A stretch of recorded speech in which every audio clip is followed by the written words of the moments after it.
Вигнете!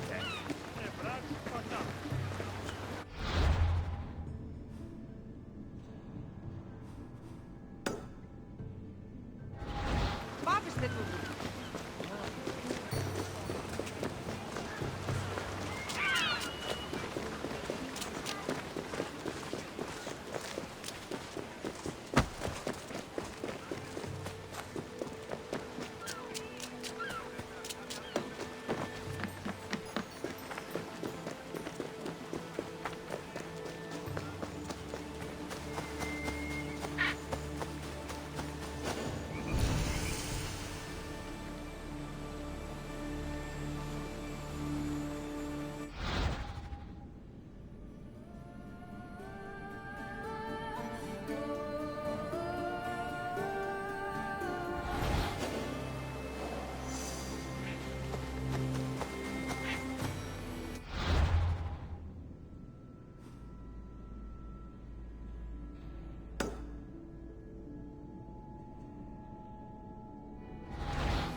Hello, my friend! It is my pleasure to introduce you to Corinth's Temple of Aphrodite.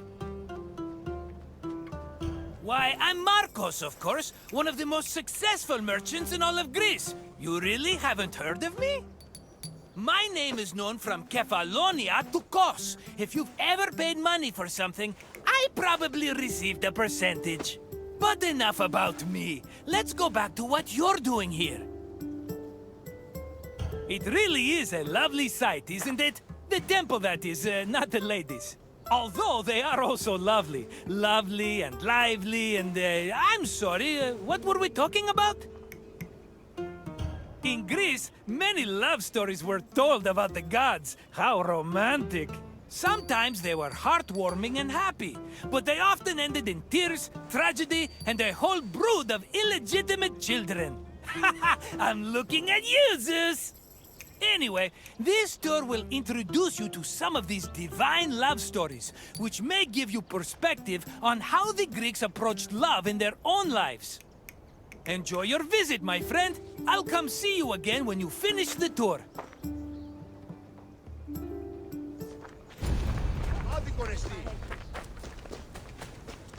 Much like Athens, Corinth had its own acropolis, called the Acrocorinth. The natural promontory provided an excellent view of the surrounding territory. It was also the home of several sanctuaries, allegedly constructed in the 6th century BCE. The Acrocorinth's most famous attraction was the Temple of Aphrodite. Pausanias describes it as having statues of Aphrodite, her son Eros, and the sun god Helios. According to Strabo, the temple's most distinguishing feature was its servants, who acted as sacred prostitutes. However, Strabo is the only source for this information, and it is still hotly debated to this day.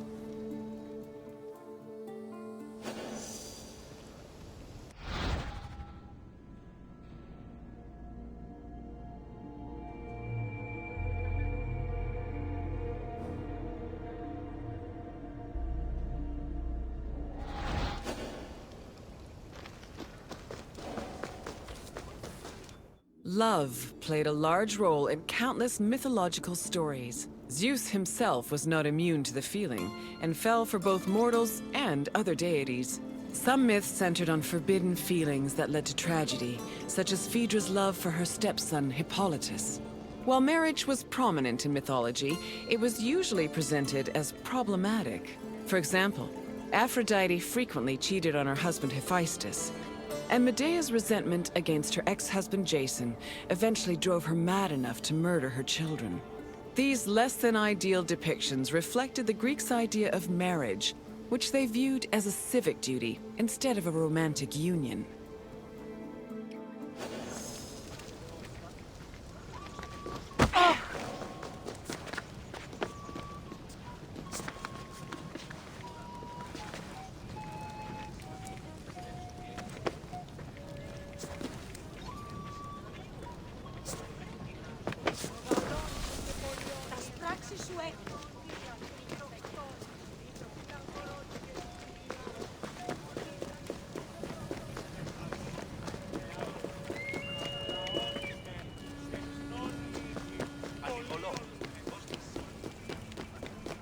The goddess Aphrodite was one of the mightiest Olympians and was typically associated with love, beauty, and sex. She was worshipped all across the ancient Mediterranean by men and women, both young and old.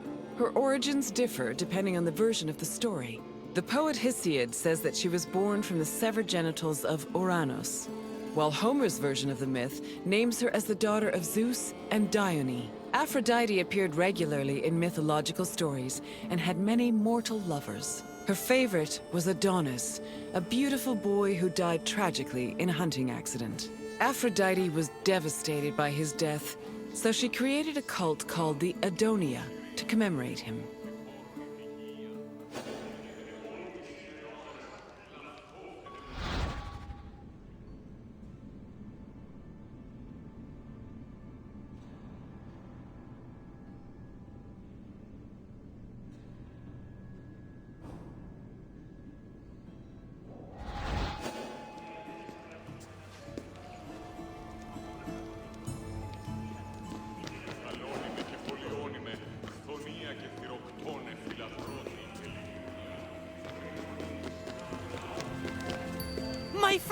Good to see you again.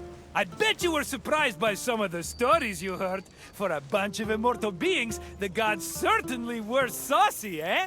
Tell me if there's anything else I can do for you. Is that so, my friend? Then let's get started. Which poet said that Aphrodite was the daughter of Zeus and Dione? I am exceedingly flattered that you think I'm a poet. Unfortunately, I am a mere brilliant but misunderstood businessman. Keep trying, though. I'm afraid Phidias was a sculptor. Try again. Hesiodos's version of the story said Aphrodite was the product of Uranus's, chopped olives, so to speak. So, no. Yes, it was Homer who said Aphrodite was a child of Zeus. On to the next question. Medea was married to which legendary hero? Yes, Medea was married to Iason, but after he left her for someone else, she resented him so much she murdered their children. But let's not talk about such depressing things. Instead, you can answer this last question. What was the name of Corinth's Acropolis? The Acropolis is indeed a big rock, but it was not called the Great Rock. Try again. No. Although now that I hear it, I must admit that Acropolinth really rolls off the tongue. Correct. The Acrocorinth has been home to many sanctuaries, as well as the famous Temple of Aphrodite. You passed the test! Congratulations, my intelligent friend! Normally, I don't let people go until they buy a souvenir, but for you, my friend, I'll make an exception!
Honesty.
amavi tutto?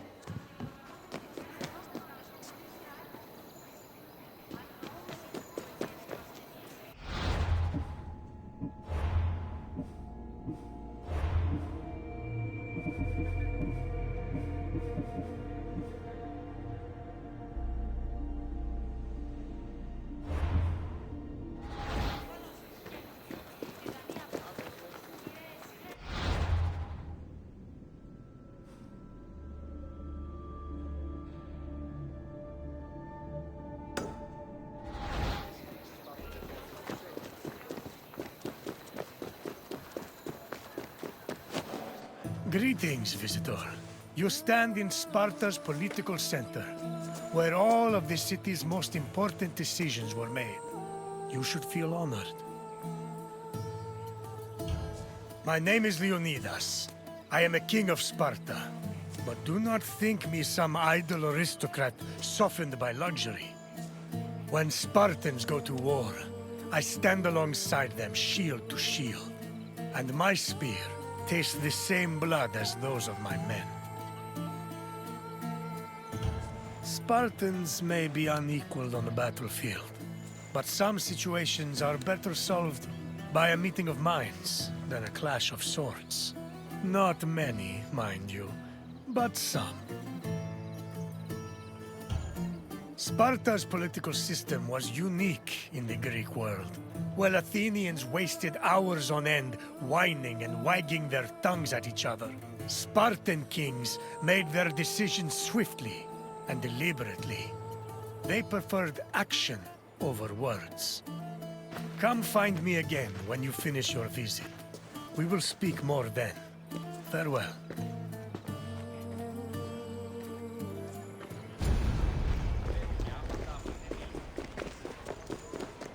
Sparta's political system differed from most of Greece's.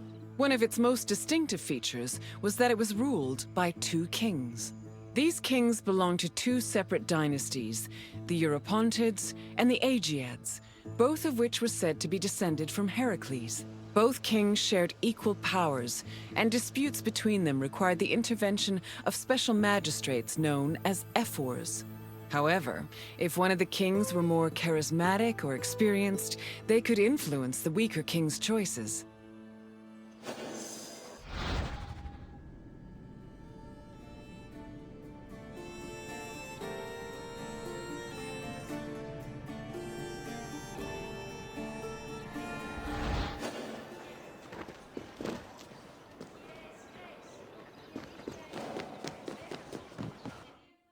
Spartan kings had several responsibilities and functions. As lifetime magistrates, they were technically Sparta's priests and strategists, and their duties encompassed everything from politics to justice. Originally, both kings would lead military campaigns in times of war.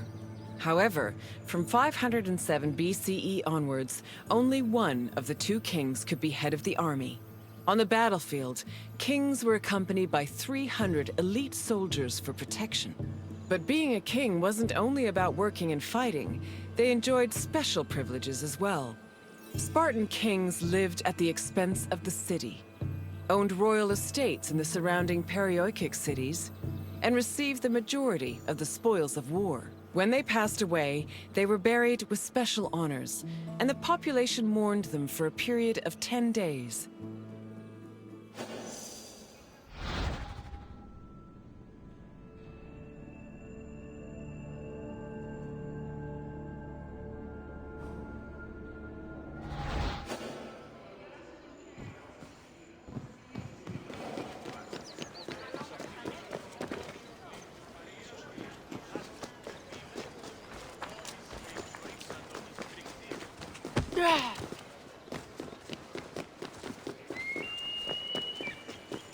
The kings of Sparta enjoyed many important religious honors. They were in charge of sacrifices, both during military campaigns and at home. The kings received double portions of the meat at all communal meals, and they were also the first to pour libations. They also personally conducted public sacrifices as priests, which helped remind their subjects of their divine connection to Heracles and Zeus.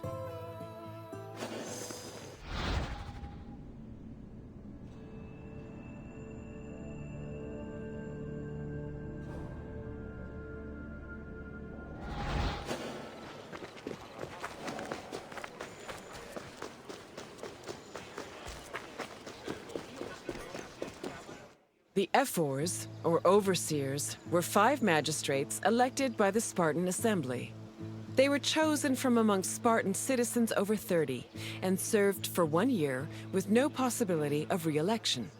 The ephors played a large part in administrating the city and were considered the most democratic agents in the Spartan political system. They had judicial power and ordered the dispatching of the Spartan army during wars. They also met and negotiated with representatives from other states, in addition to running the agoge, the Spartan education system. While not as powerful as the 2 kings, the ephors still held great sway over Sparta's affairs.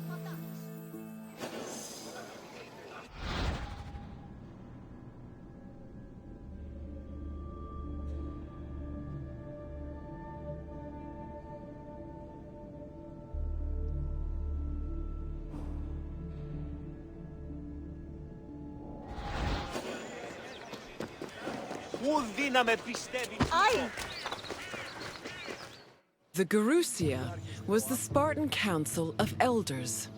It was made up of the 2 current kings, as well as 28 elders called Gerontes. They were Spartan citizens over the age of 60, the cutoff age for military duty. They were elected for life by the Spartan Assembly. The Gerousia, similar to Athens' Boulé, handled legislative and financial matters. It could submit bills and motions to the Assembly, and could also cancel Assembly decisions with the power of veto. To ensure that the right of veto did not weaken the Assembly, ephors were introduced to keep the Gerousia in check and maintain a steady balance of power. This allowed Sparta to include more just elements in its political system.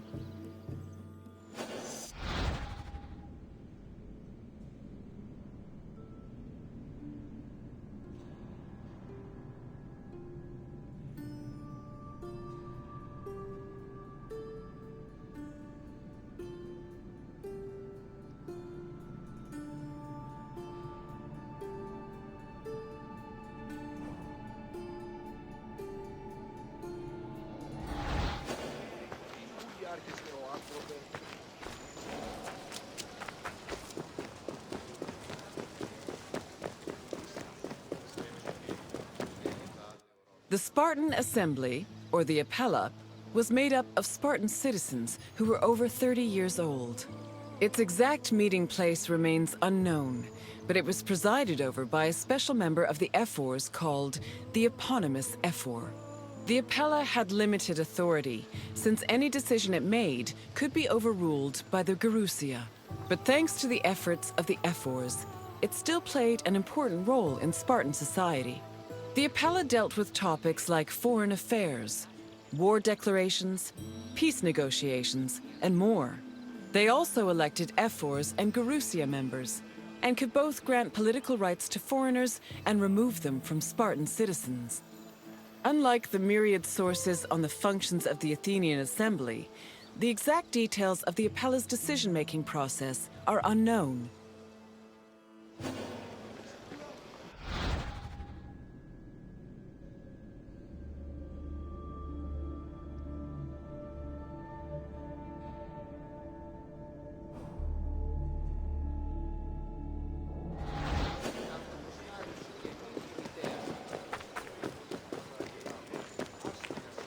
I see you finished. I hope you feel more knowledgeable about the inner workings of Spartan politics. Our way of ruling was not conventional, to say the least. But it served our purposes well. What would you like to do? Argue. We shall see. Let's begin. What was the name of the Spartan Assembly? The Elots were slaves. They had no political rights and could not be part of the Assembly. Try a different answer. Correct. The Spartan Assembly was known as the Apella. Question 2. How many members did the Gerousia have? No. Although we Spartans did love that number. Try a different answer. There were 28 Gerontes on the Council of Elders. But they weren't the only members of the Erosia. Keep trying. No. Try again. Yes, the Erosia consisted of 28 Yerondas and the 2 kings of Sparta. Last question. What was the name of the Spartan education program? The Vuli was a Greek council of citizens. Try again. The Agora was the central meeting place of many Greek cities. Keep trying. The Apella was the Spartan assembly. We have been over this. Try a different answer. Correct. Our rigorous education program was called the Argogi, and it was overseen by the Air Force. You've done well, Visitor. Very well. Farewell, Visitor. May your travels be safe and carefree.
Welcome, visitor, to where Spartan boys become Spartan men. I can't help but be reminded of the boy I used to be. I wonder what that boy would think if he saw me today. Would he be proud? Intimidated? Or would he pity the tired old man? standing in front of him. But such thoughts are meaningless. Let us move on. The agoge was Sparta's strict education system. The strenuous regimen took in the young boys and then reshaped them until nothing was left but the strength, intelligence, and resolve of a perfect Spartan citizen. I will find you once your visit has ended, and we will talk further. Until then, visitor.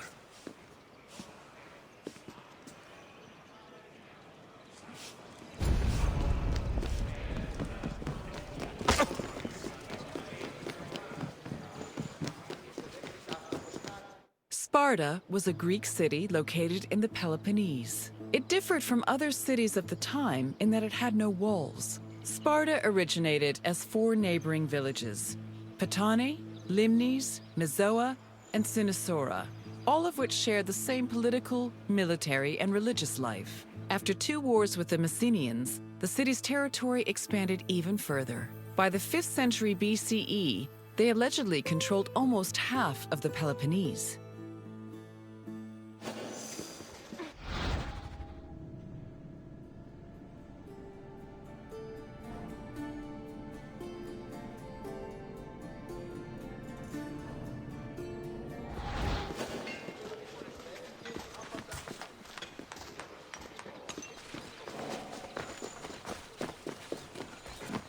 The agoge was the military training and education program undergone by Sparta's male youth. Grooming men for war was one of the city's main priorities. Boys began their training at the young age of 7 and completed it when they were 30. It has been said that Spartan infants were inspected for weakness shortly after birth. If they were deemed too sickly, they were thrown into chasms. However, this information remains unproven. The healthy boys were considered suitable for training.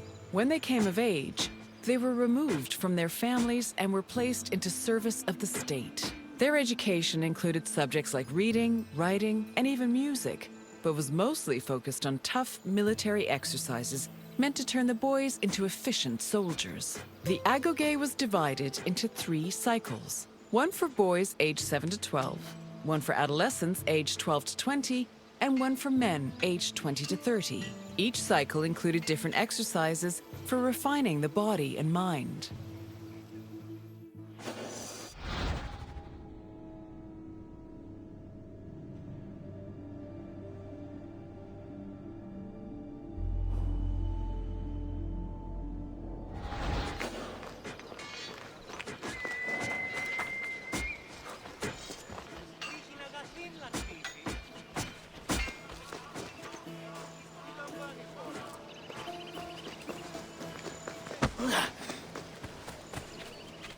Sparta played a large role in defeating the Persians during the Greco-Persian Wars in the 5th century BCE.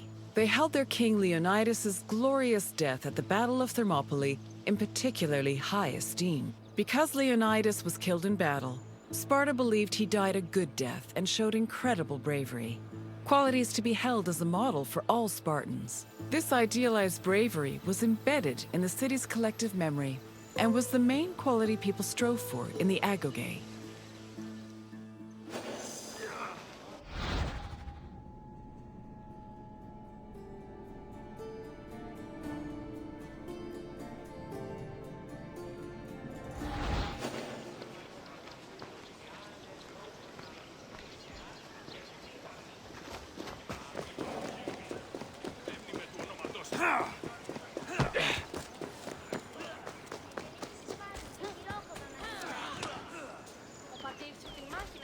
The first cycle of the agoge focused on boys aged 7 to 12. Each of the boys had shaved heads and wore light clothing.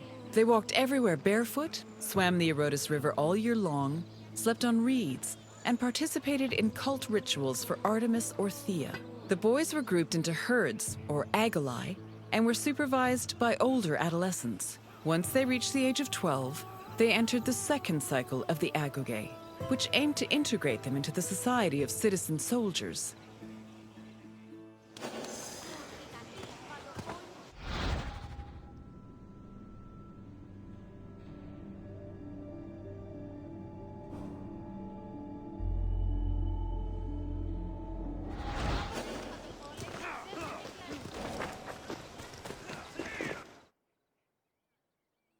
The Agoge's second cycle included boys aged 12 to 20. When they reached the age of 20, the young men were dubbed Erinyes and could officially serve as hoplites in the Spartan army. Until the age of 30, Spartan men lived in communal mess halls called Sasgenia. From the age of 22 onward, they were permitted to start a family, but 30 was viewed as a more appropriate age to get married. Spartan men served in the military until they turned 60, when they were designated as elders, or gerontes. However, many were known to continue serving anyway, such as King Archimedes III, who fought in the army until he was killed in battle at the age of 62.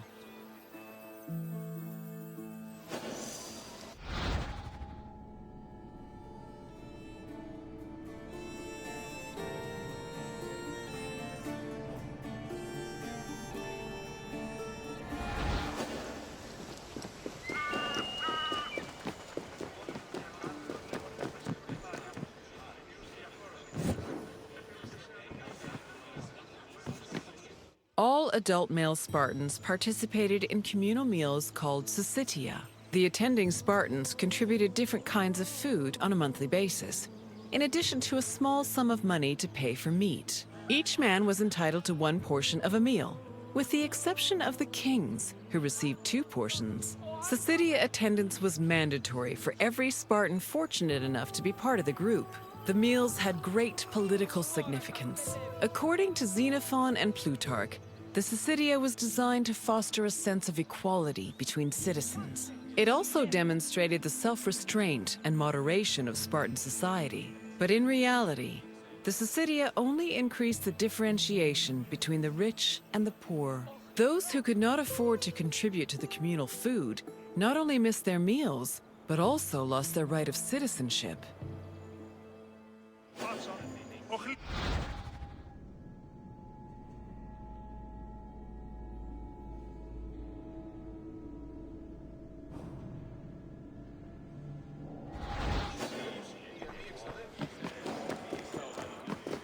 Your tour has ended.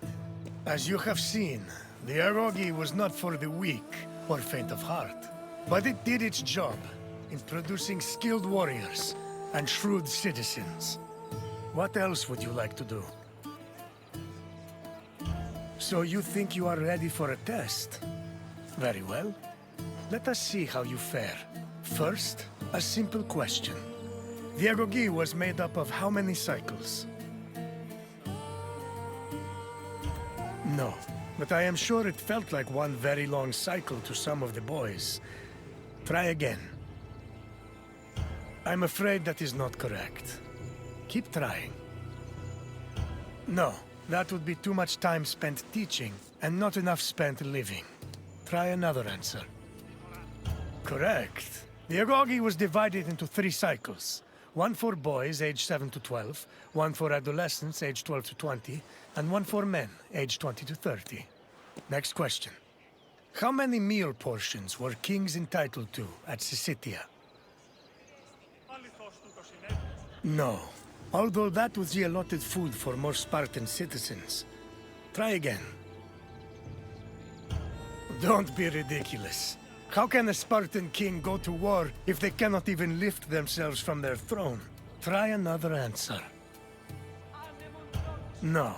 It wasn't wise to deny a Spartan his meal. Keep trying. Yes, Spartan kings had the right to double portions. One final question. When were Spartans allowed to grow mustaches? True, Spartan elders had freedom to grow facial hair, but they were allowed to do so long before reaching 60. Keep trying. I'm afraid not. We Spartans are impressive, but not even we can force facial hair at such a young age.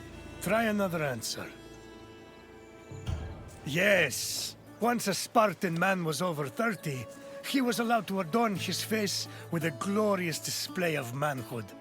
Impressive, visitor. You should be proud. Safe travels, visitor.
Welcome to Laconia, visitor. You're here to learn about Spartan society, yes? Then I won't stop you. Sparta is a glorious place, and you should feel honored to be here. Honored, and perhaps somewhat frightened.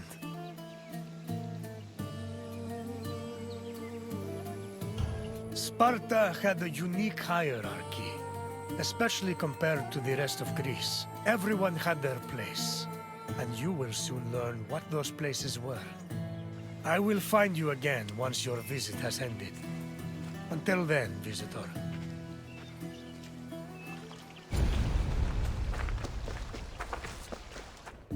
Spartan society was structured around austerity, self-sufficiency, and a hostility towards foreign elements. It was divided into three social classes: citizens, perioikoi, and helots. Citizens were called Spartans, or homoioi. They were free men and women with mostly equal rights and wealth, though their contributions to political life were extremely limited. The perioikoi lived in surrounding areas under Spartan control. They cultivated the land and were primarily merchants and craftsmen. They were also part of the army, and their lands were the first line of defense in the event of a hostile attack. Helots were Sparta's lowest class. They were people who had lost their freedom to the Spartans, and they served the city as slaves. Helots were considered property instead of people. As a result, they had no political or civil rights.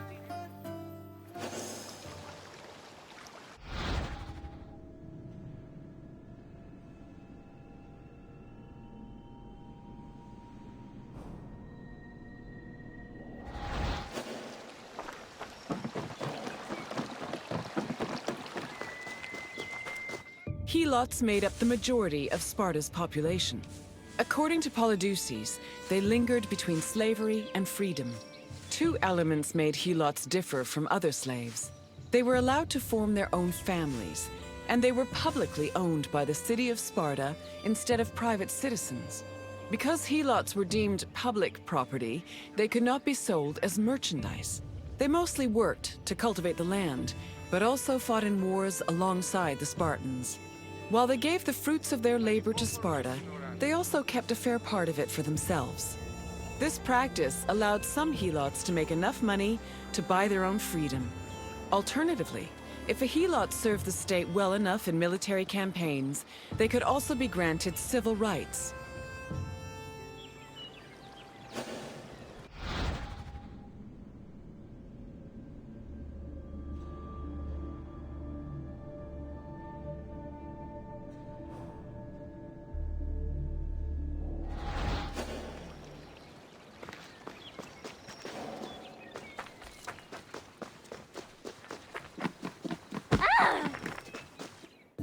The founding of Sparta is dated around the 9th century BCE. Historical information about the city is limited, but it was known to extend into the region of Laconia. Over time, Sparta started encroaching on the territory of Messenia, eventually leading to war. Sparta gained more land in this conflict, which they divided between their citizens and the Perioikoi. The aftermath of the Second Messenian War, from 640 to 620 BCE, then divided the population into three groups: the Homoioi, the Perioikoi, and the Helots. The Helots of Laconia mostly respected Sparta's rule and did not cause much trouble. However, Helots from Messenia supposedly resisted the Spartans, although sources can only confirm one revolt for certain, which occurred in Messenia in 464 BCE.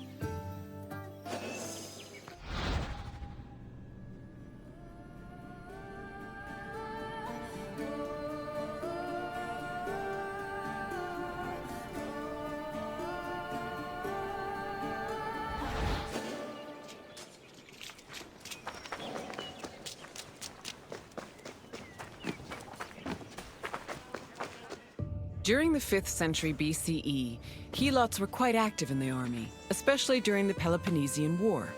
They served as hoplites on land and as rowers during naval battles. In both cases, they gave Sparta an important numerical advantage.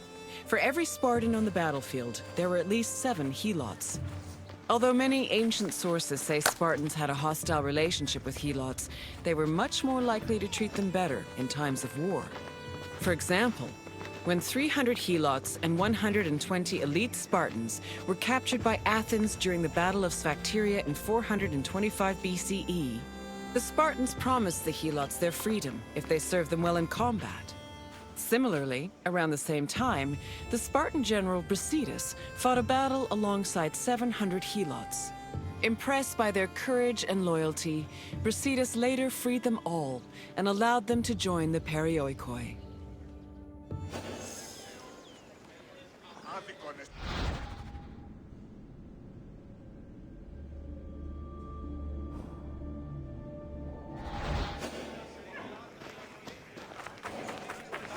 Perioikoi were another group of Sparta's population.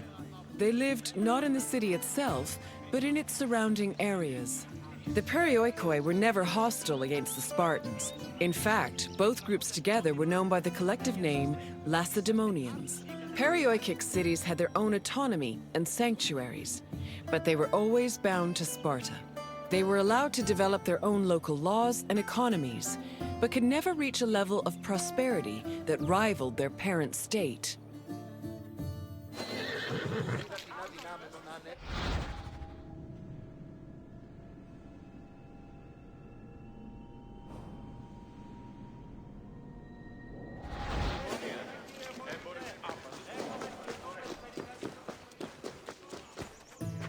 I see you've finished. I hope you have a better appreciation for Spartan society.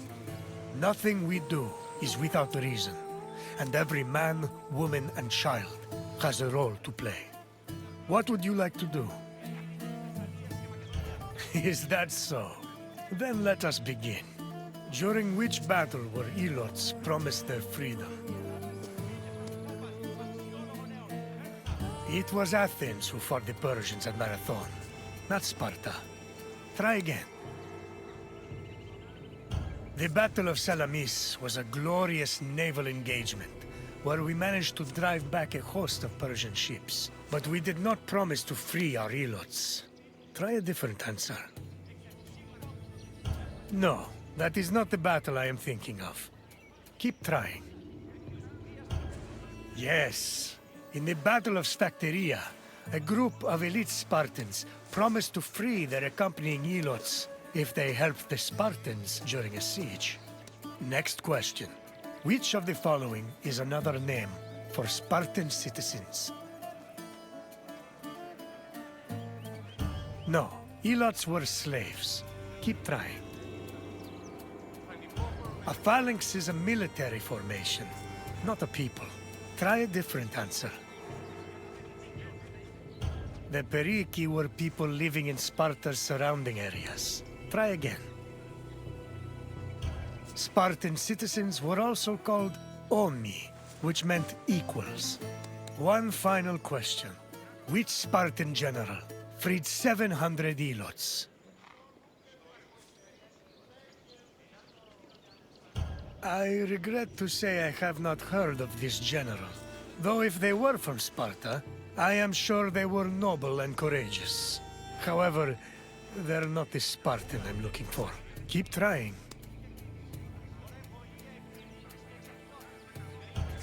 Correct. Brasidas freed 700 helots as a reward for their exemplary military service. You passed. I'm impressed. Then you may leave. Farewell, visitor.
Welcome to Pylos, traveler.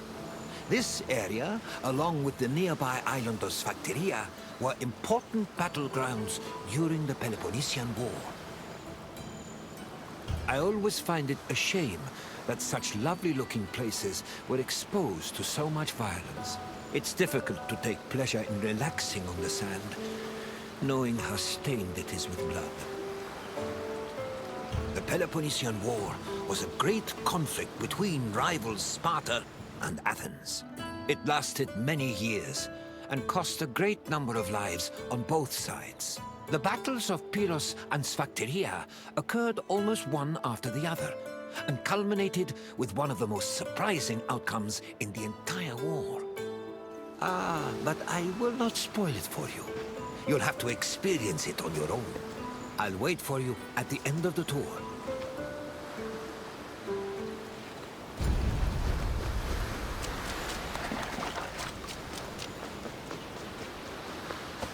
Since 431 BCE, the Peloponnesian War had been raging between Athens, Sparta, and their allies, with neither side gaining much ground. But in 425 BCE, an Athenian general named Demosthenes changed that. After a storm forced his fleet to stop in Pylos, Demosthenes realized a military presence in the area would give them an advantage against Sparta. Unfortunately, the fleet strategists did not believe him, and left Demosthenes in Pylos with 5 triremes and 1,000 men. The Spartans, meanwhile, were too busy celebrating a religious festival to notice the enemy on their doorstep.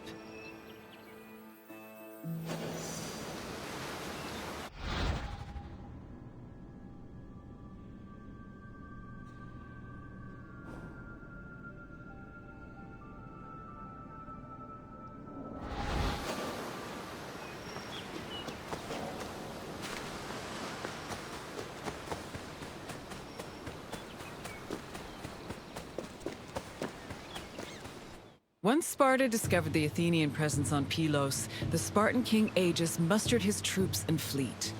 Sparta then descended on Demosthenes' outpost, attacking from both the sea and the mainland.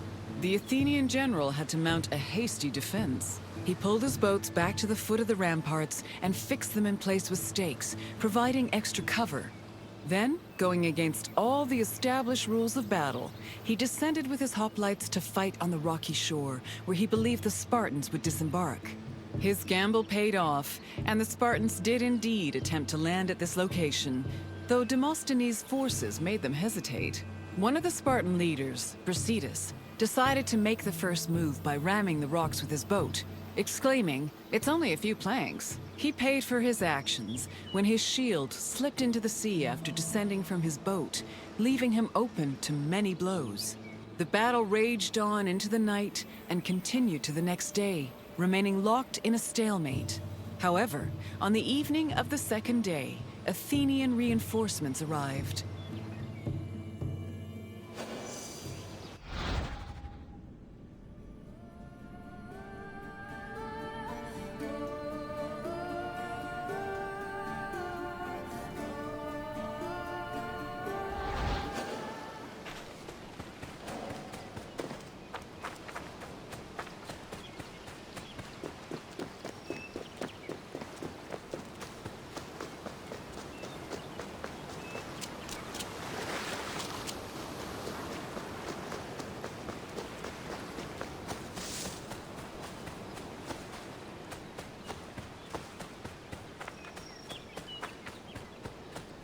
The sudden arrival of the Athenian fleet stacked the odds in Athens' favor. The fleet decided to hold off their attack until the next day, when they swarmed the Spartan ships. They successfully captured 5 enemy ships and damaged many others, cutting off access to the nearby island of Sphacteria. Then, to add insult to injury, the Athenians raised a stake hung with weapons they'd captured from the Spartans, including the shield of Brasidas. Meanwhile, the 420 Spartans on Sphacteria were trapped, and Sparta was completely helpless to rescue them.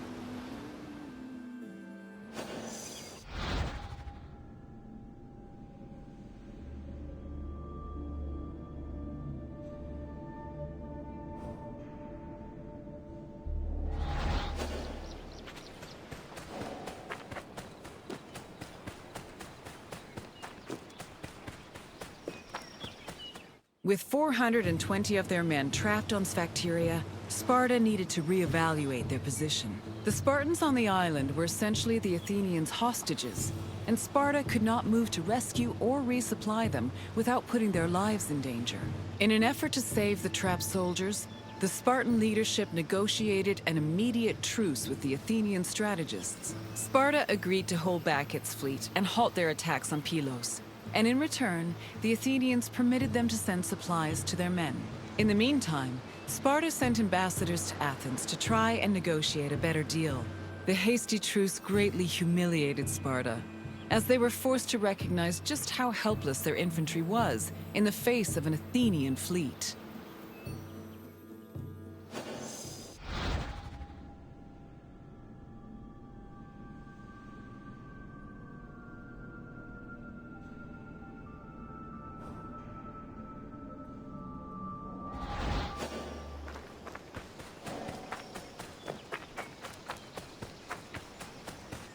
To bargain for the safety of their men, Sparta sent ambassadors to Athens to propose a cessation of hostilities. The ambassadors tried to emphasize that their situation was not a result of strategic incompetence or lack of strength, but rather plain bad luck. According to them, the Spartans on Sphacteria did not deserve to suffer further, because they were trapped through no fault of their own. These statements provoked the ire of Cleon, a popular Athenian politician known for his populist speeches.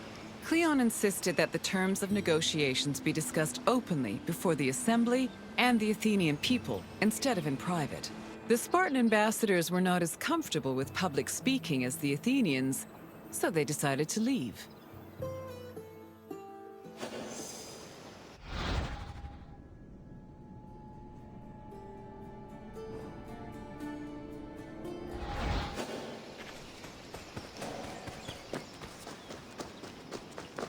Following the failed attempts of the Spartan ambassadors, hostilities resumed. Back in Athens, Cleon took matters into his own hands. After being elected general, or strategos, he left to join the ongoing battle, accompanied by javelin-armed infantry and archers. With renewed strength and numbers, the Athenians landed on Sphacteria and engaged their enemy. The battle was hard fought, but they eventually managed to surround the remaining Spartans. It was then that Cleon invited the Spartans to surrender, as he hoped to return to Athens with prisoners. The Spartans were exhausted after spending 72 days on the island, so they accepted Cleon's offer and laid down their arms. A Spartan capitulation had previously been unheard of, and the news of their surrender echoed throughout Greece like thunder.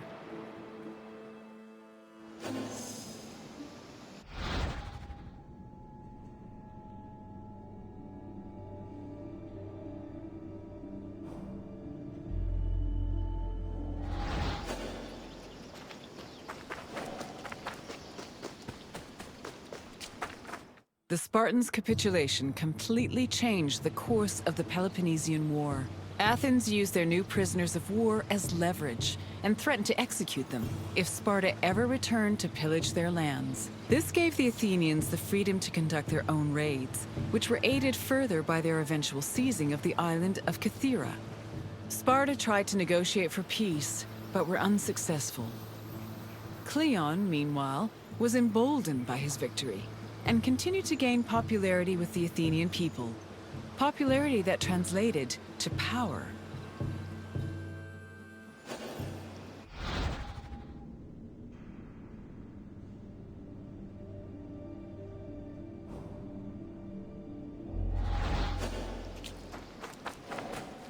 I hope you enjoyed learning about the battles of Pylos and Sphacteria. The battles were hard fought by both sides, but Athens' victory gave them an enormous boost in morale. It encouraged them to be more aggressive, and it was some time before Sparta recovered from the aftershocks of their historic surrender. Now, is there anything else you'd like to do? I'm happy to oblige. Let's begin. Where were Demosthenes and his fleet forced to land during a storm? No.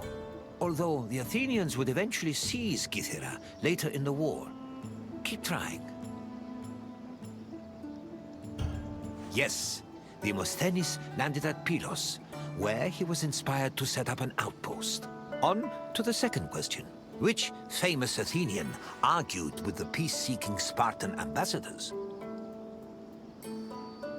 Socrates was a philosopher, not a career politician. Although, he probably would have told you there's little difference between the two. Correct.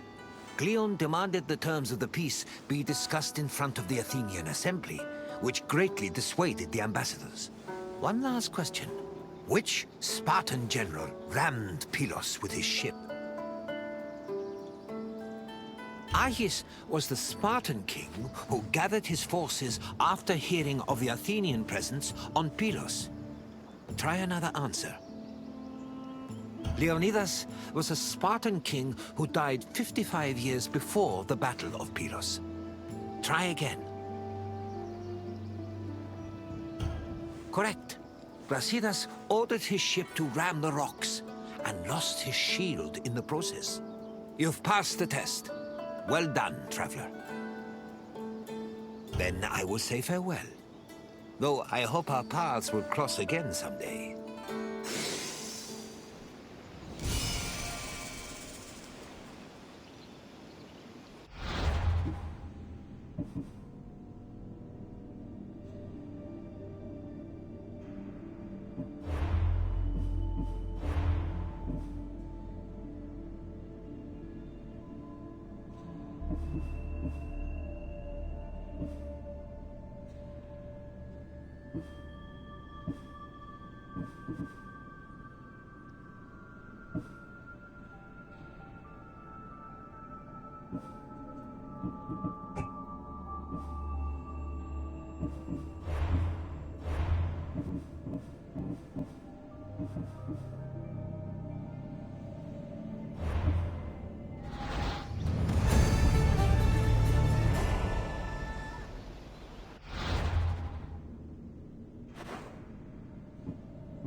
Greetings, my friend. Welcome to Arcadia, home of shepherds, sheep, and manure.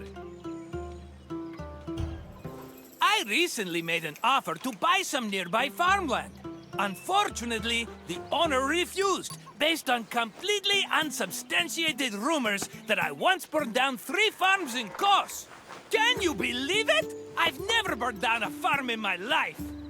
I may have once paid someone else to do so, but I assure you, my reasons were entirely acceptable and in the best interest of everyone involved.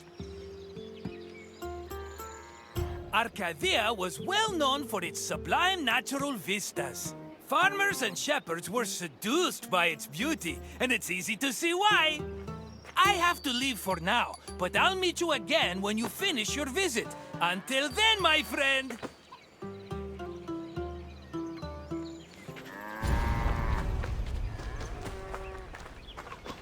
Grain was a staple of the Greek diet, to the point where Homer referred to his compatriots as mortal eaters of bread.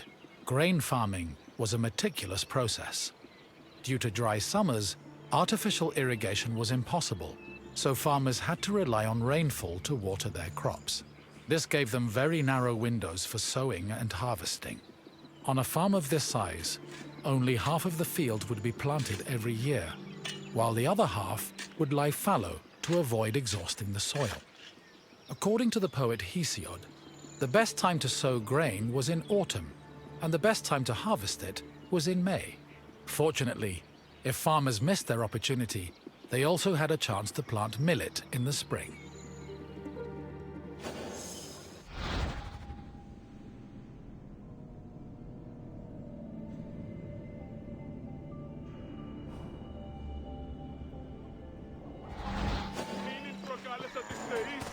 Before planting in a field, the land needed to be plowed a total of 3 times. Once in the spring to remove weeds, again in the summer to aerate the soil, and a final time in the winter to plant the seeds in the moist earth. The plow was pulled by 2 oxen, while the sowing of seeds was done by hand. After the seeds were planted, a boy turned the soil with a hoe to protect them from hungry birds. Once the sowing was finished, the farmers waited for winter rains to irrigate the field. They also prayed to the goddess of agriculture, Demeter, and her daughter Persephone, in the hopes of being favored with a bountiful harvest come springtime.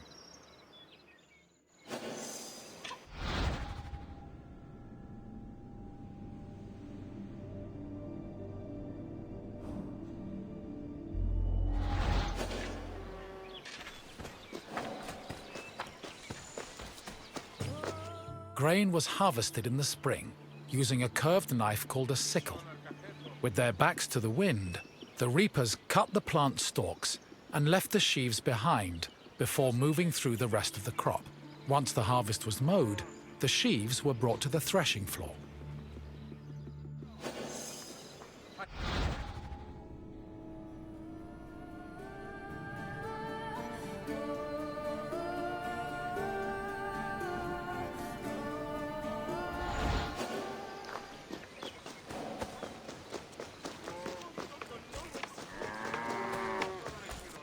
Animal husbandry was an important part of Greek agriculture.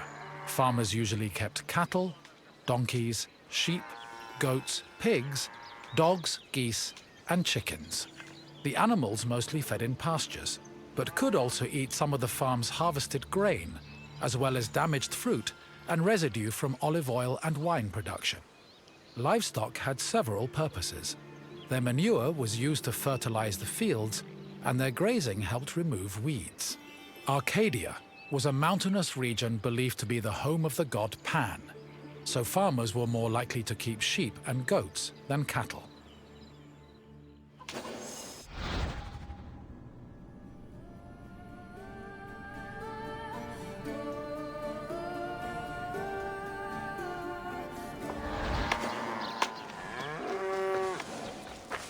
Most farming tools were simple, handmade implements made of wood and occasionally tipped with iron.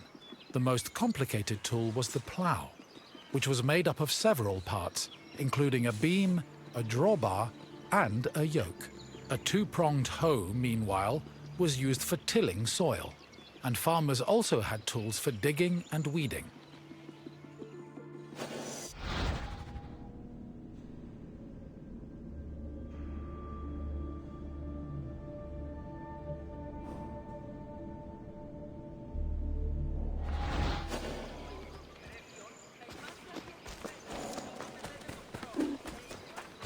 After the sheaves were harvested, workers brought them to the threshing floor to extract the grain. Oxen or donkeys were hitched to a post in the center of the floor and guided around it, while workers threw sheaves under their hooves. The animals, stomping, forced the grain kernels out of their casings. Afterwards, the kernels were collected for the winnowing process. Winnowing helped separate the heavier grain seeds from the chaff. It began with using a wooden shovel to toss the grain. While in the air, the wind blew away the lighter chaff, leaving only the heavier grain. To remove the remaining chaff, the grain was tossed in a wooden basket called a lignon, which filtered the grain until only clean kernels remained.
Barley, which was used to make flour, was different from other types of grain.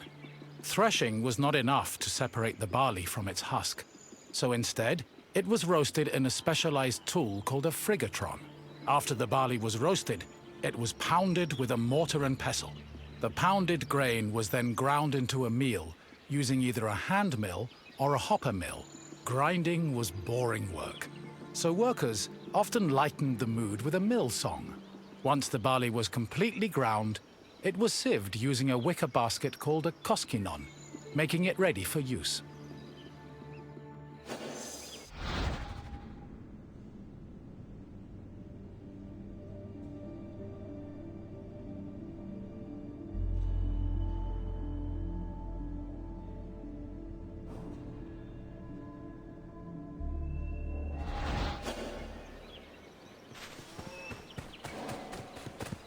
Grain storage areas needed to be dark, dry, cool, contained, and well ventilated to prevent the grain from spoiling.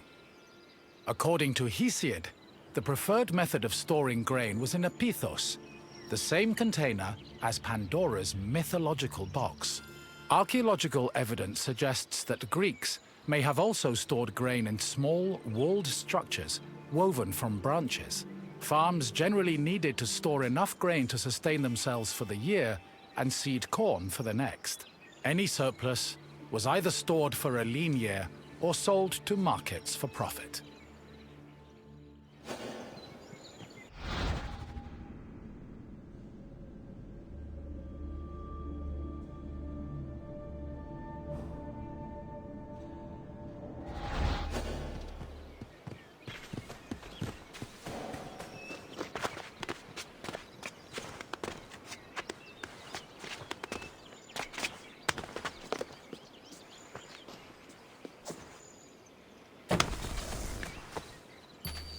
My friend! Good to see you again! You must feel hungry. I know I would, spending all that time watching farmers working themselves to the bone.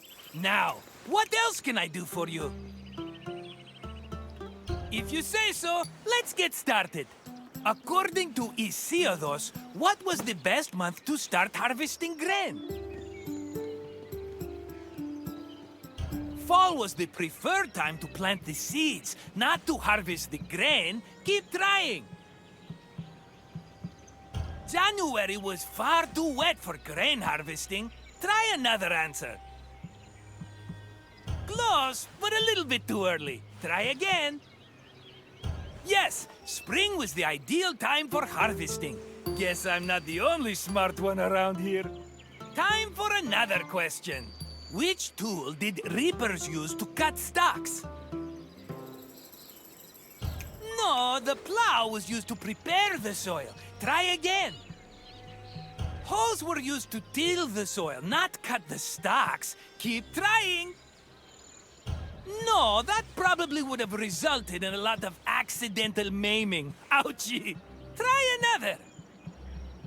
Yes, a sickle was a curved knife, making it ideal for harvesting sheaves of grain. Only one question left. Arcadia was believed to be the home of which god? Zeus preferred Mount Olympus over the mountains of Arcadia. Try a different answer. Panakia was Asclepios' daughter and didn't really have a connection to Arcadia. Keep trying though, my friend. Athena was the patron of Athens. She didn't even live in Arcadia. Try again. Correct. Pan supposedly called the mountainous region his home.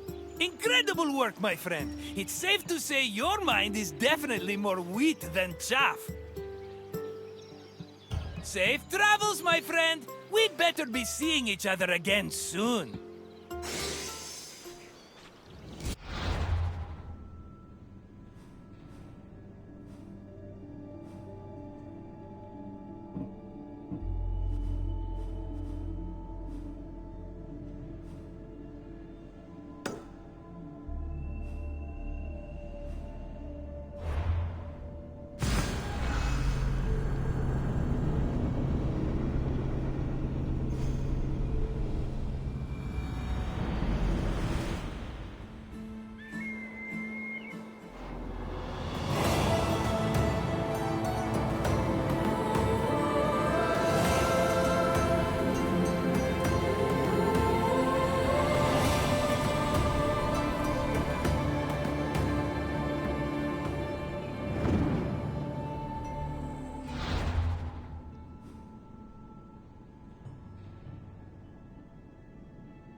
Οχληρών εστί.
Welcome, friend, to this especially sacred part of the Olympian sanctuary. My name is Varnavas, and I am a ship captain. Don't be fooled by my scarred eye. Though I've seen my share of combat, I mostly stick to trading these days. Well, trading and introducing visitors like you to wonderful sights like this. This place is practically vibrating with divine energy. I feel like if I look over my shoulder right now, Zeus will be staring back at me.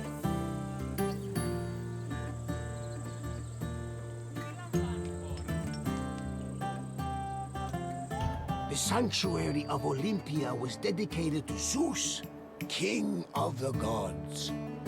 It had close connections to the divine, as you will see very soon. I'll come find you when you're done, and we can talk about what you've learned.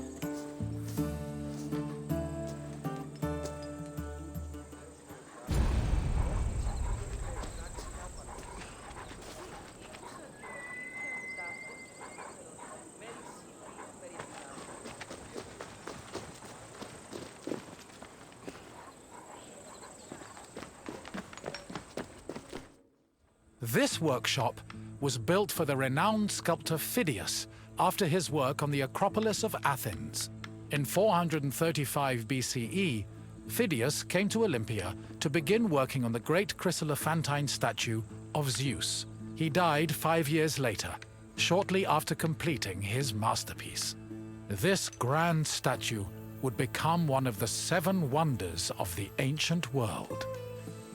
Phidias's workshop was located right next to the Temple of Zeus. Its structure has been well preserved, mostly owing to its conversion to a church in the 5th century CE. Archaeologists have also discovered lots of ancient materials in the surrounding area, such as casting molds and sculpting tools.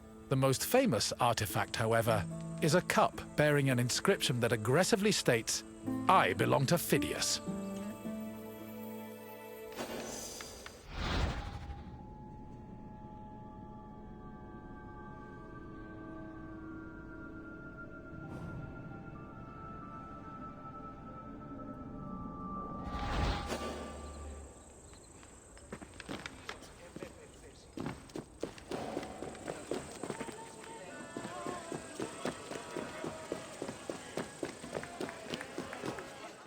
On the 5th and final day of the Olympic Games, victors attended a ceremony where they were crowned with olive wreaths and showered in flowers. The crowns came from the sacred olive tree of Zeus, which was planted near the god's temple.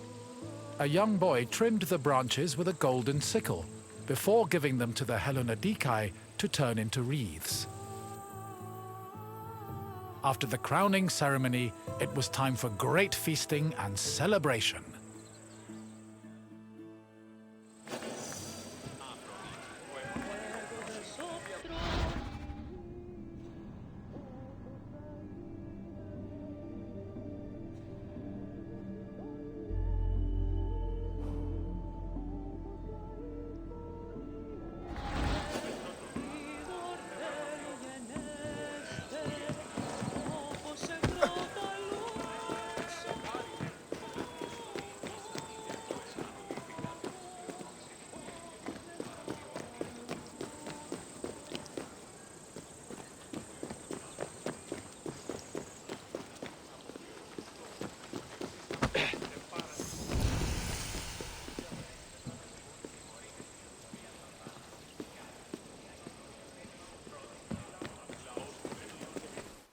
Pelops was both a legendary Greek hero and the mythical founder of the Olympic Games.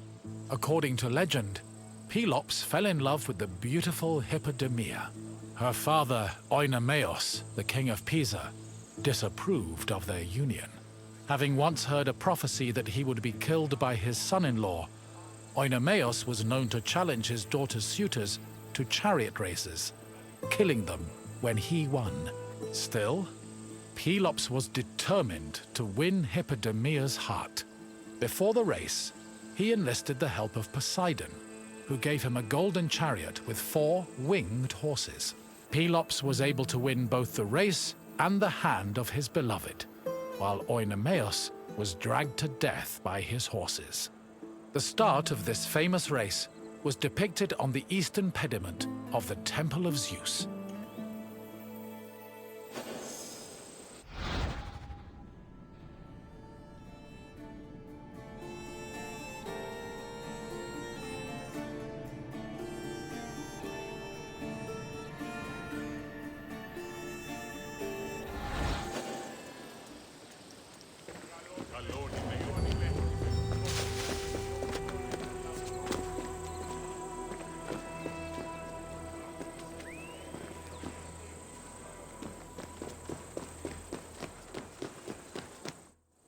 The Heraion was a temple dedicated to Hera.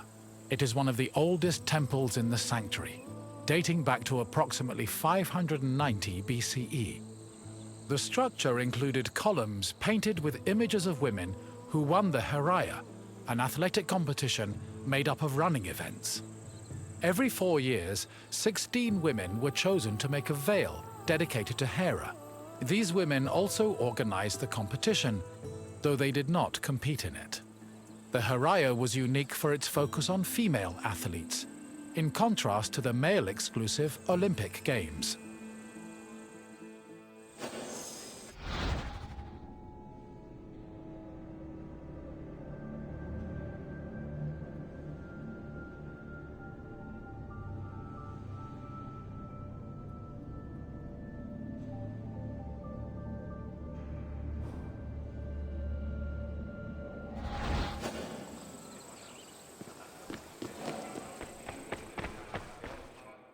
Hera was the goddess of women, marriage, family, and childbirth. She ruled Mount Olympus as Queen of the Gods, along with her husband and brother Zeus. Many mythological stories paint her as being annoyed at Zeus's many lovers and illegitimate offspring. In Greek art, Hera is usually depicted as matronly and regal, often wearing a crown or sitting on a throne. She is also sometimes seen holding a pomegranate, a symbol of both fertility and death. Hera's cult was very popular across Greece, and Olympia even minted her image on its coinage.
One of the highlights of the Olympic Games was a ceremony that took place on the 3rd day of the festival.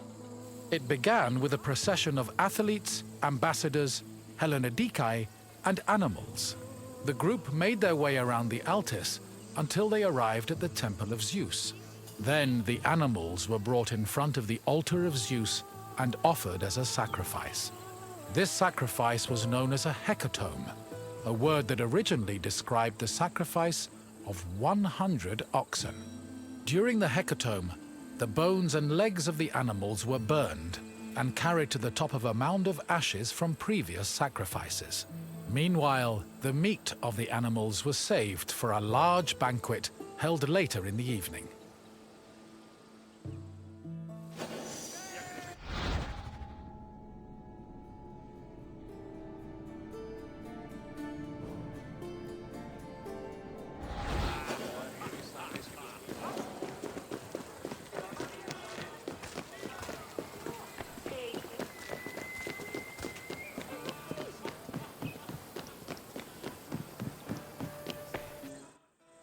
The Olympic Games were dedicated to Zeus, and all the ceremonies and events were hosted in his honor. It is no surprise that the largest temple in the sanctuary was the Temple of Zeus. While most temples were restricted to priests, the Temple of Zeus welcomed all who visited Olympia. This openness was most likely meant to show off the gold and ivory statue of Zeus that stood within the temple's walls. The building also featured art depicting both versions of the Olympic festival's founding myth. The eastern pediment showed a scene from the legendary race between Pelops and Oinomaos. The temple's metapiece, meanwhile, showed the 12 labors of Heracles, the other mythical founder of the games.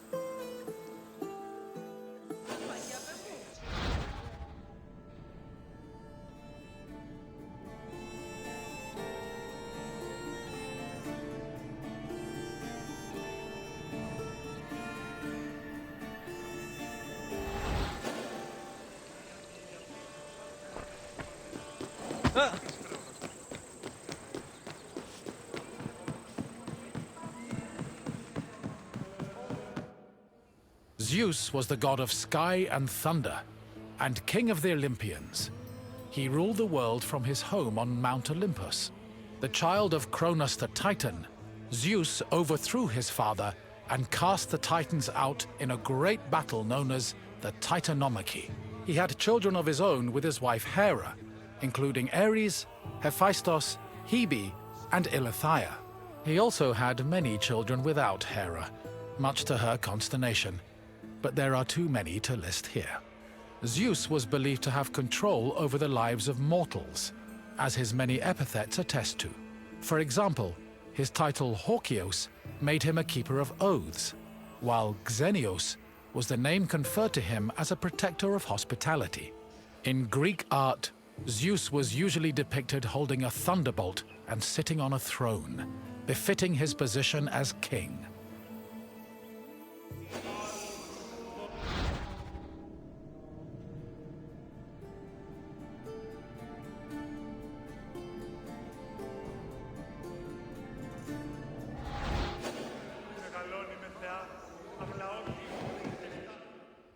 The Temple of Zeus was home to the chryselephantine statue of Zeus, one of the 7 wonders of the ancient world. The statue, made of gold, ivory, and wood, was sculpted by the renowned artist Phidias. At 13 meters tall, it was as impressive looking as it was difficult to maintain. Oil was used to protect the wood and ivory from cracking, and to prevent general decay. While the statue does not exist today, it was thankfully described by Pausanias in great detail, so its legacy lives on.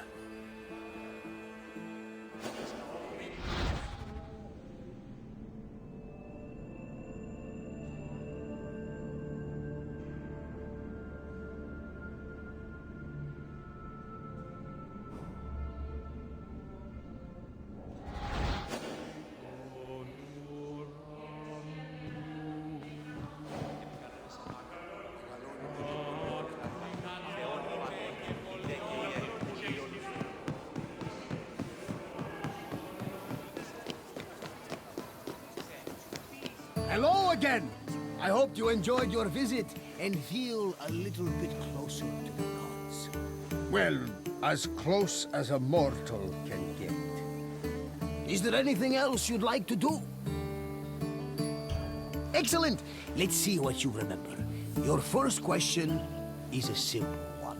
Which goddess was Zeus's wife? Athena was the goddess of wisdom. She was Zeus's daughter, not his wife. Try again. Artemis was the goddess of many things, such as hunting, wilderness, and chastity. However, she was Zeus's daughter. Try a different answer.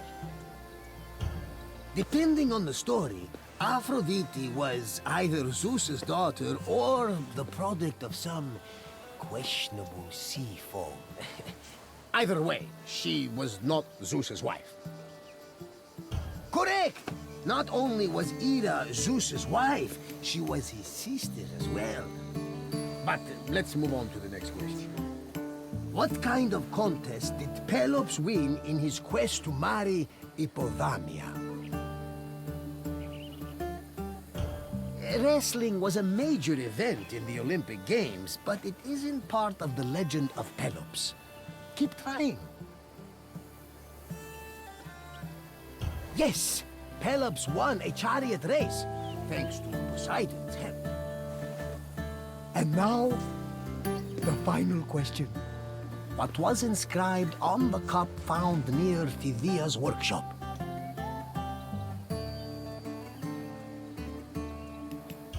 I don't think Phidias had any children, but even if he did, let it be known that I am the world's best dad. Try a different answer. Phidias was a great sculptor, but I don't think he was arrogant enough to advertise the fact on the cup. Try again. No, that would be a little too on the nose. Try another answer. Correct! Apparently, Phidias was very possessive of his things. Perhaps someone from the sanctuary kept stealing them. But I'm getting off track. Excellent work, friend! You honor the gods with your great wisdom. Farewell for now, my friend.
friend, and welcome to Olympia, home of the Olympic Games. I've often dreamed of competing in the Games. If my sight was better, my legs and arms were stronger, and my coin purse was fatter. But that is not what the gods want, so I continue making the best of the path they've laid out for me. We're standing in the main section of Olympia, where the Olympic Games themselves took place. Over the course of the festival, athletes competed against each other for prestige and glory to honor themselves and their cities. Enjoy your visit, friend. I'll check in when you're done to make sure you've been paying attention.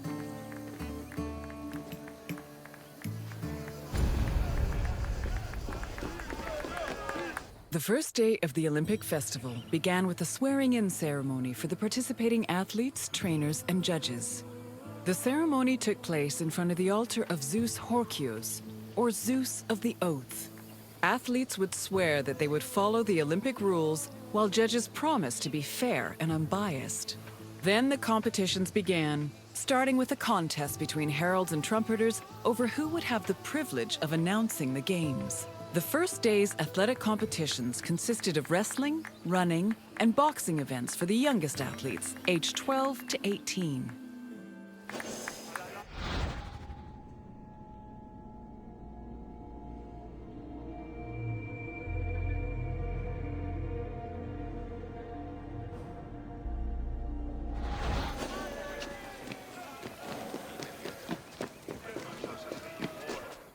The second day began with a grand procession into the Hippodrome to celebrate the start of the popular equestrian events. The most anticipated and spectacular of these was the Quadriga, a 4-horse chariot race. Horse racing events were unique in that the winner was not the most skilled jockey, but the owner of the fastest horse or chariot. The Spartan princess Caniska once took advantage of this loophole to skirt the rule that women weren't allowed to compete, and earned 2 Olympic victories in the process. The rule also allowed for occasionally strange results, like in 416 BCE, when the statesman Alcibiades entered 7 chariots into a race and won 1st, 2nd, and 4th place. After the equestrian competitions, the 40,000 spectators migrated to the stadium to watch the pentathlon events. When the day's events were over, funeral rites were performed for the hero Pelops, the mythical founder of the Olympic Games. The night ended with a celebratory feast and a great parade in honor of the day's victors.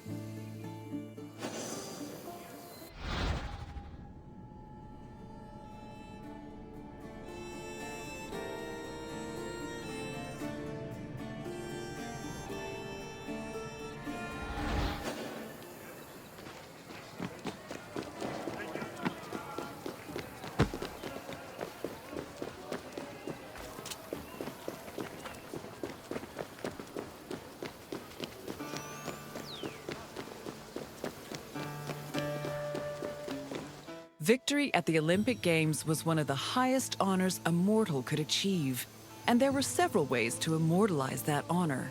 Some athletes had statues erected of themselves, while others commissioned poets to write them victory odes. Oral tradition was very important to the Greeks.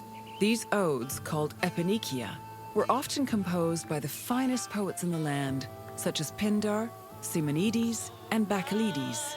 They were usually played at banquets and celebrations attended by the triumphant athlete or upon his departure from Olympia.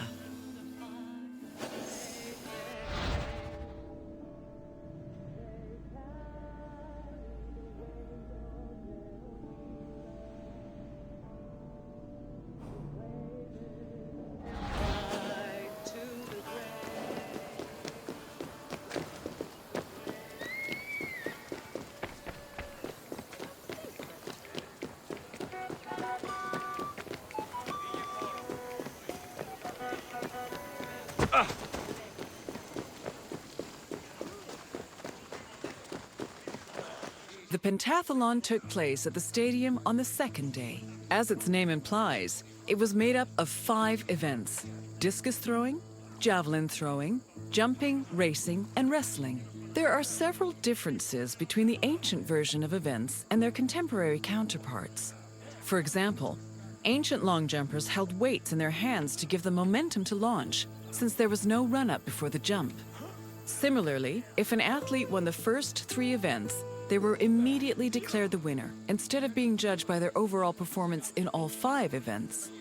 Running events work the same as they do today, with the notable exception of all the athletes being nude. As for wrestling, competitors were not divided by weight class as they are today, but instead by age. The winner was the first to throw his opponent to the ground 3 times.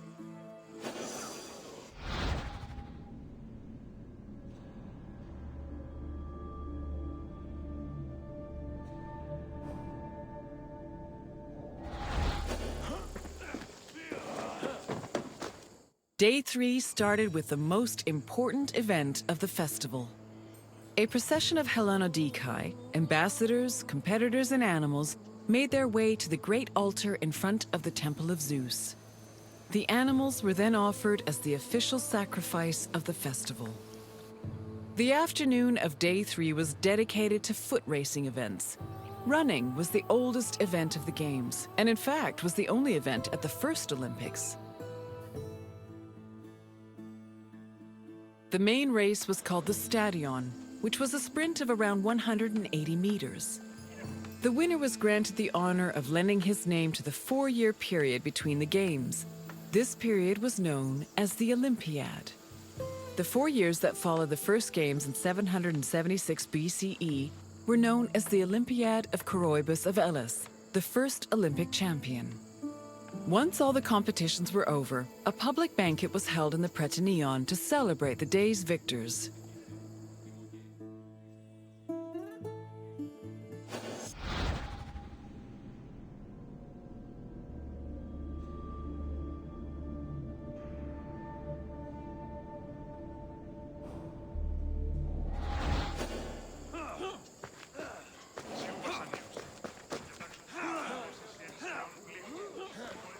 Day 4 was mainly for combat events. Wrestling matches were held in the morning, followed by boxing and pankration. Pankration was a no-holds-barred mix between wrestling and boxing. Almost all moves were permitted, except for biting, poking the eyes or mouth, and striking the genitals. The event was very popular, and it was seen as the ultimate expression of strength and technique. Later on in the afternoon, there was a unique racing event called the Hoplitodromos, or Race in Armor. In this event, competitors wore a helmet and held a shield to simulate running in the battlefield.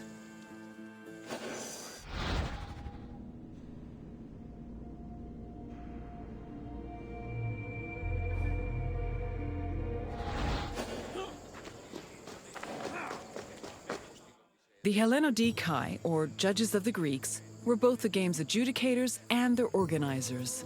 They hailed from Elis, the city in charge of the sanctuary of Olympia, and new judges were elected each Olympiad. They had several responsibilities. Before the games started, they decided which athletes would be allowed to compete and supervise their training. They also drew lots to make the competition brackets. During the games themselves, they picked the winners and kept an eye out for foul play. For the latter, they were assisted by stick and whip-wielding umpires who stood near the athletes and punished them if they were caught cheating.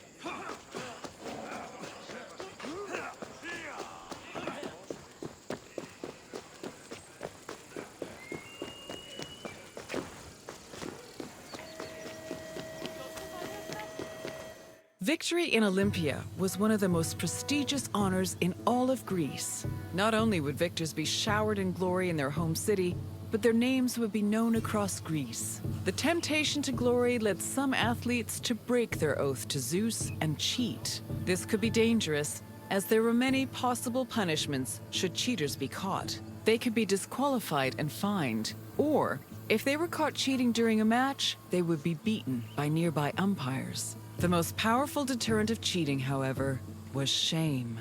At the foot of Mount Kronios, and on the way to the stadium, were a group of bronze statues called Zanes, the plural of Zeus. These statues were inscribed with the names of the cheating athletes, how they cheated, and the fine that was imposed. The Zanes, which were funded by cheaters' fines, were strategically placed to be highly visible. Individuals or even entire cities could be found guilty of cheating.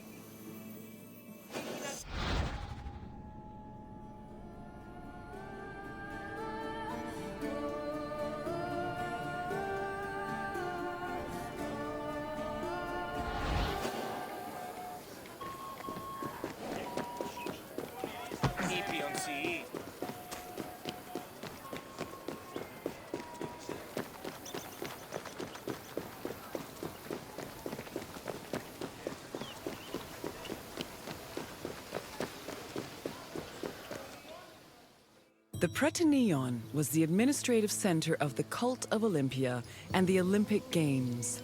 The building housed the sanctuary's priests, as well as the game's officials. It was also used to stage the grand banquet held on the evening of the third day to honor victors. It also had a sacred function. Its central chamber was the location of the Fire of Hestia, a sacred flame that burned day and night. This fire was used to light the other altars around the sanctuary. This practice may have partially inspired the modern tradition of carrying the Olympic torch.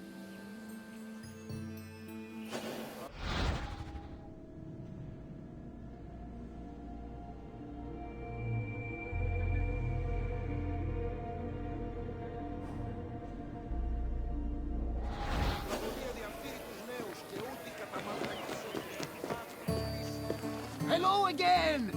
I hope you enjoyed your visit. With their spectacular events and lavish banquets, the Olympic Games were a feast for the senses. I am certain even Zeus himself was entertained by the festivities. Now, is there anything else you'd like to do? Wonderful! Let the mental Olympics begin. Let's start with an easy one. Which notable woman won an event in the Games? Gorgo was a Spartan queen and the wife of Leonidas. There is no record of her winning an Olympic event. Keep trying. Athena was a goddess. She may have helped push some Athenian athletes to victory, but she never competed herself. Try another answer. Correct! She won 2 equestrian events thanks to her savvy horse purchases. This next question is slightly more challenging. Which of the following is not a famous Greek poet? Pindar was one of the greatest poets in the Greek world. Choose another. I'm afraid Vachililis was a poet, and a good one too. Try again. You are right! Brasidas was a renowned Spartan general, and he didn't have time for rhymes and pretty words. Time for the final question. How many events were in the pentathlon? No, I won't give away the answer, but I will tell you there was more than one event in the pentathlon. Try again. No, 10 events would be a decathlon, which would be intense, even for the Olympic Games. Try another answer. Definitely not. Only a god like Zeus could endure 100 events in a row. Try again. Yes! The Greek word for pende means 5, and the pentathlon had 5 events. Well done, my friend. You truly possess a sharp mind. Very well. Safe travels, my friend.